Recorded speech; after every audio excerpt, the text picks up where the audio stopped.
you asked about now, but like he got us thinking Yeah. about all those games against the Packers. It's like that. I mean, it must have been a thrill to beat them the times that you did.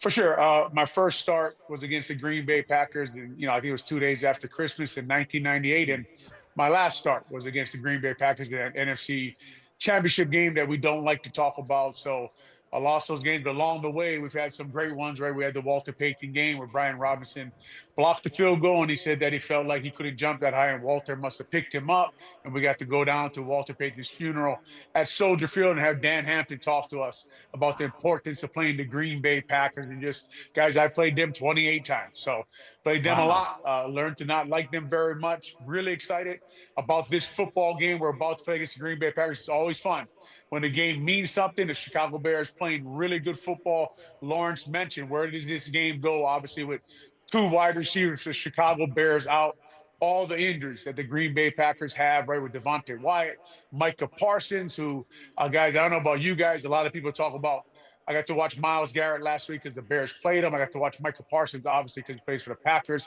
I think Micah Parsons affects the game more than Myles Garrett does, but that's an argument for another time. Evan Williams, their good safety. I don't know if he's playing. I don't know if their right tackle, Zach Thompson, Elton Jenkins, Tucker Craft. They got all kind of guys hurt, but really just Bears run game, right? And we have to get after the quarterback for the Green Bay Packers, and would love to see Caleb Williams be the best quarterback on the field there for the Chicago Bears come Saturday night.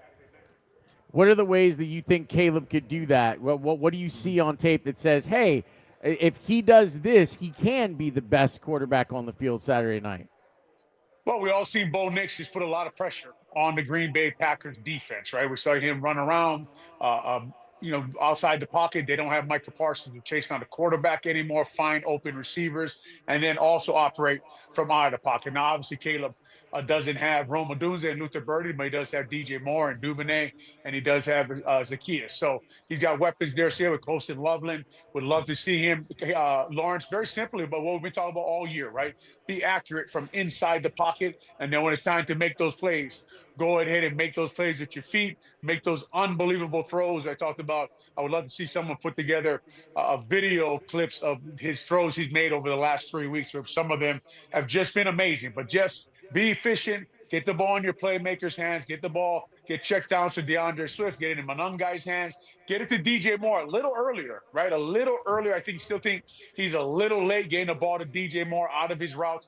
DJ Moore really dangerous with the ball in his hands, but I expect the Chicago Bears to get what they need out of their run game. I expect the Green Bay Packers to overplay their run game a little bit, which will give you chances to make plays in the pass game. When those chances come, Lawrence, you can't miss the layups. You can't miss the big plays. You got to hit them. You got to put the ball where they need to be. And I think that we're all watching a guy who still is a young quarterback. I think we're watching him develop. We're watching him start to make those plays. We're all of us in Chicago who haven't seen a franchise quarterback in I don't know how long, start to believe that, hey, man, maybe this guy can be that guy, right? He is handling the things we talked about earlier in the year, right? He is managing the line of scrimmage. He is managing the cadence. He is managing the things you just heard him come in to the game, the protections, the runs, the motions, all the things we were worried about in the beginning of the year, the cadence. He's managing a little better now. I'd like to see him in the biggest game Chicago Bears have played in a while. I'd like to see him lead his team to victory. Oh, it's easy to play coverage when Micah Parsons is part of your pass rush package. Without him, do you think Jeff Hafley will say, "All right, let me try to make up for the lack of a presence of Micah Parsons and pressures by Micah Parsons by sending more guys?" Or do you say, "All right, let's just stay back and stay in our lanes, don't let Caleb get outside and see if he can beat us from the pocket"? Yeah, I think you will see some more. I'd like to see the Bears stay out of these third and long situations, right? They did have simulated pressures last time they played the Packers, where they dropped Micah Parsons into coverage and brought guys from the other side of the field. So I think you will see some of that. I think he'll see how the game is going, Lawrence, to be honest. I think he'll see, well, can I still get pressure with Rashawn Gary, with Lucas Van Ness, with all these guys, Brooks, with these guys I do have. They still do have some pretty decent pass rushers. Now, they don't have Micah Parsons. I know I don't have to tell Ben Johnson this, but it's not like they have a left tackle there that no matter who it is, you don't have to worry about giving him help. So I don't want the Chicago Bears to drop the ball there where it's like, well, Micah Parsons is out. Let's leave Ozzie Trapillo one-on-one the whole game, right? Let's not do that either.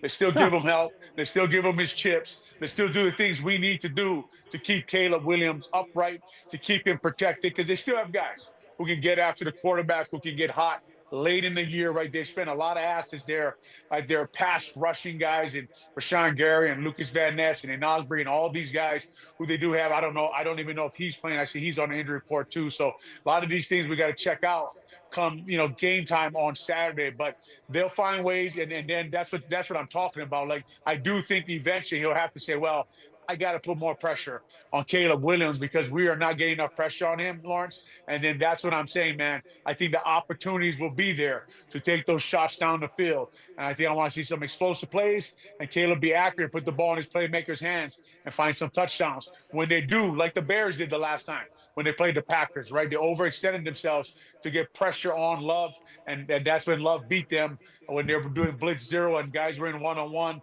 like C.J. Gardner-Johnson on that third down and Byard on the other third down, and they were, obviously they dropped coverage when it was Bo Melton, but those things I'd like to see the Bears do to the Packers. Olin Kreutz is with us. He knows more about football than us. Olin, when I watch them run the ball, I try to figure out sometimes, is this inside zone? Is it outside zone? And it's hard to figure that out live. I love that they can do both. And last time they played, Tom Brady was making a big deal about how the Packers are good at defending the outside zone. The Bears are good at running it, so they've gone away from it. And a lot of their success, I believe, was with the inside zone. Is that accurate from your recollection? And how does that change without Micah Parsons? Or maybe does it change just because the Bears chose to do it the way they did it last time, and now it's a second matchup of these two teams?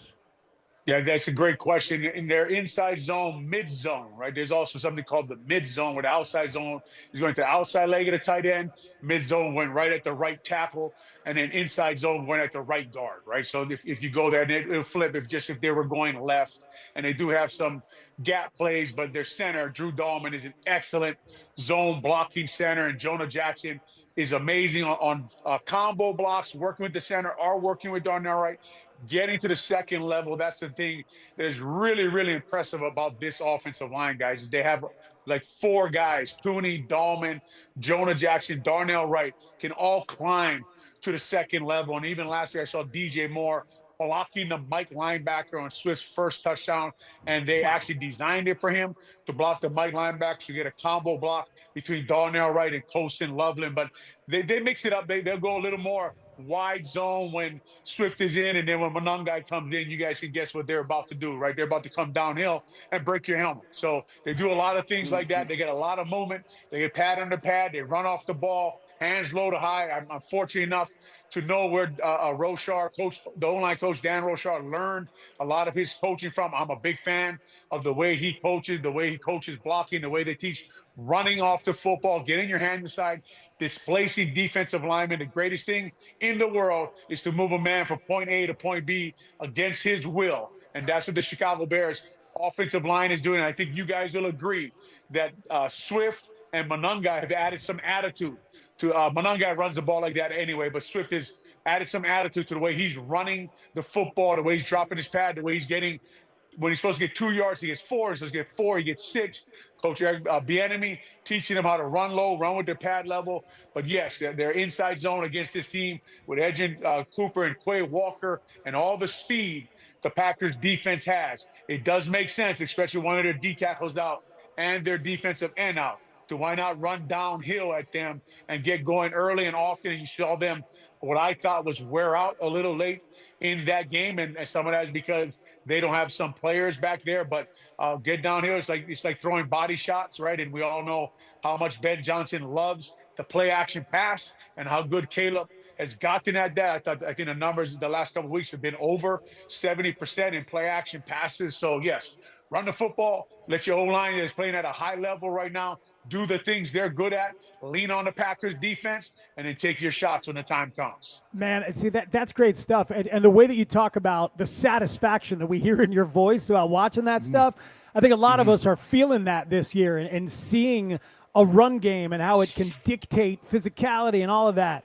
And so, we talked a lot last time about all right, run at Micah Parsons.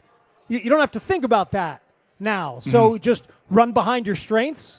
Run behind Jonah and Darnell an awful lot, and Drew Dahlman, or what?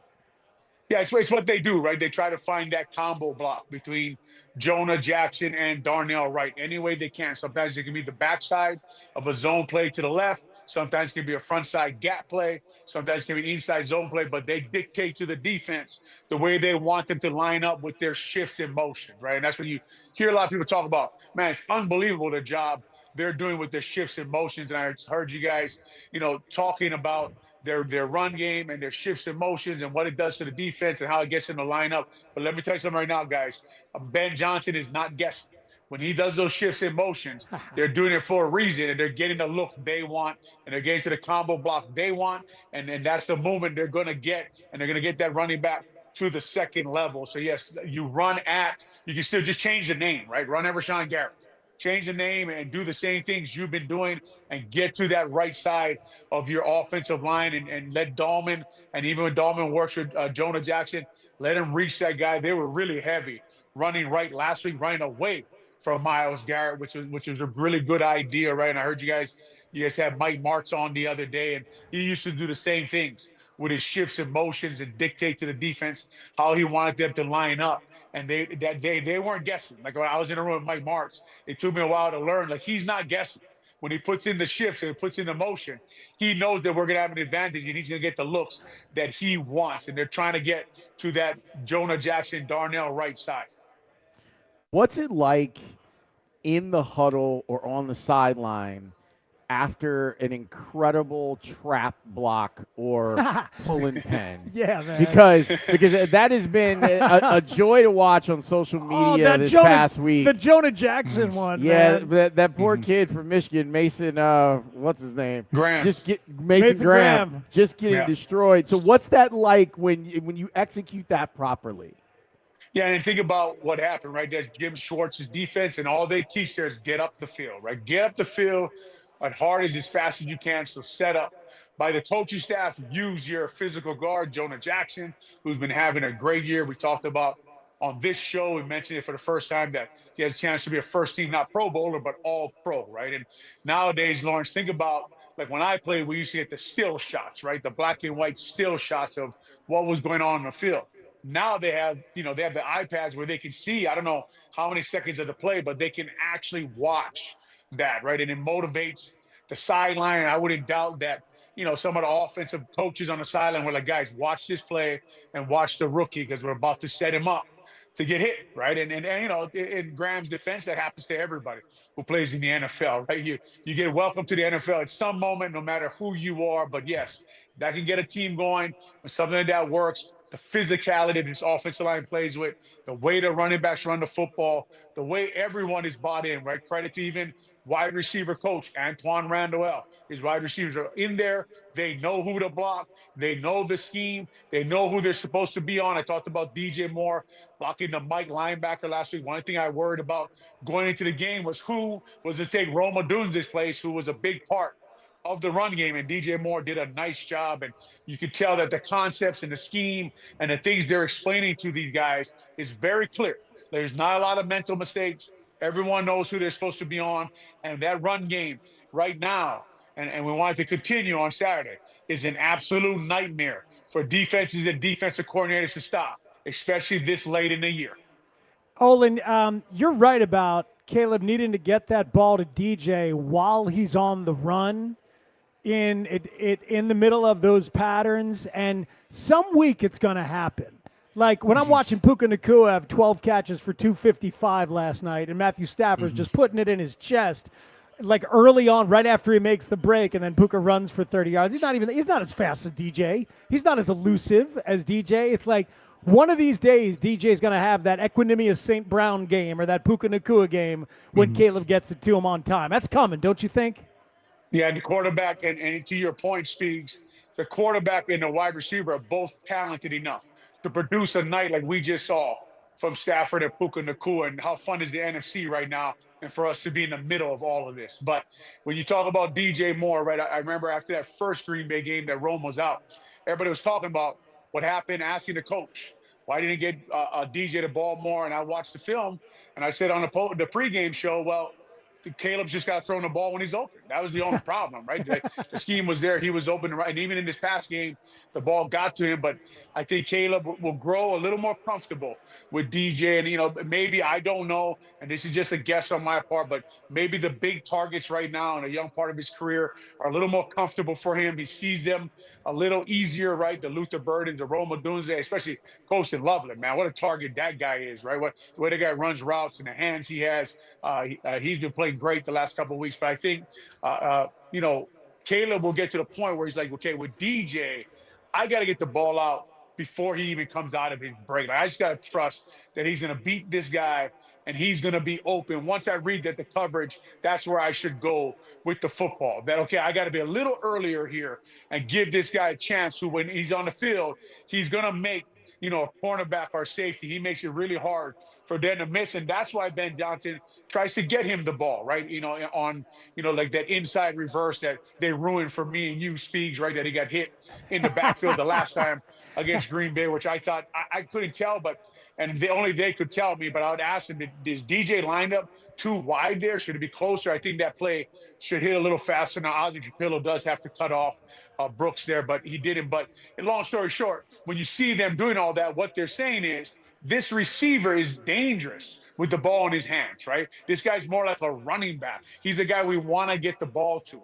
That's why, as a quarterback, you say to yourself, okay, man, if the coverage dictates I go to this guy, I'm going to try to get it there a little earlier and give him a chance to make that cornerback miss, get 8-10 yards. And we've all seen DJ do that. And I remember to talk about, should they trade DJ Moore? And good thing they didn't, right? Good thing they didn't, now that we're here where we have injured receivers. And even, I'm sure Ryan Pose is looking for my number because I called him a 7-on-7 builder of teams. And he's like, look at my guys now. I need these guys, right?